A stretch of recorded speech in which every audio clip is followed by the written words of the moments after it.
Okay, so let's take a look at some examples on solving dimension question. Now, so number one says, which of the following is the dimension of pressure?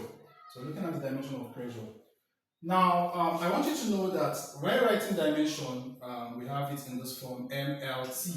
So the mass comes first, then the length, and then time. So let's start with the unit of pressure, the formula for pressure. Now, pressure is equals to force divided by area. Okay. Now we know that force is mass, right, times acceleration divided by your area.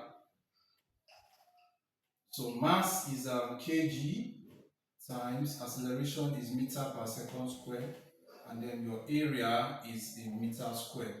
So from here, times m over x squared, changes division to multiplication, you are going to get 1 over m squared. So you can cancel this and this, you get m here.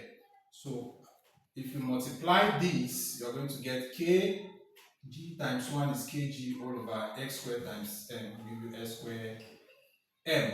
So rewriting this, we are going to get kg m and x, m minus 1 is m minus 1 and x minus 2 because both of them are in the denominator. So from here, writing the dimension, you change the letters for each of them. So your mass is m, your distance is l minus 1, and your time t minus 2. So this is the dimension. So we have option A, okay, as our answer. So let's take a look at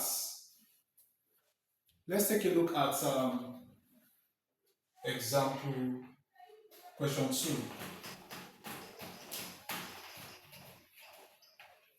Now in question 2 it says, what respective values of ABC would the unit of force, the Newton, be dimensionally equivalent to? So what it's basically saying is, what is the value of A, B, and C? So all of these options, one of them is the correct representation of A, B, and C. So to solve this, you need to find the dimension for force.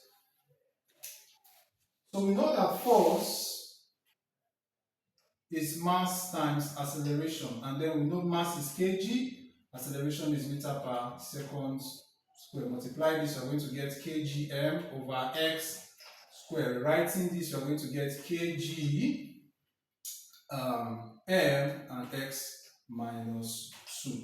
So from here, represent each of this letter with the letter from dimension. You are going to get m, l, and t minus 2. So in this case, this is 1 because anything to the power of 1 will give you that same thing, and this is also 1. So that means our a is equals to 1, our b is equals to 1, and our c is equals to minus 2. So we have 1, 1, minus 2. So that is option B. Alright, question 3 says you should find the dimension of electromotive force. Alright, so I'm going to leave this to you, but I'm going to give you a hint. I'm going to leave it for you to solve. So electromotive force is EMF.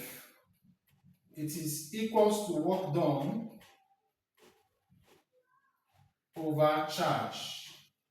And work done is force times distance, and charge is current times time. So use this formula, try to solve this question, get your answers. You can send your answers on the comment section. If there's anything you want me to explain while trying to solve this question, let me know and I'll respond in the comment section. Thank you for watching this video. So do ensure you hit the like button, subscribe, and tell your friends about this channel.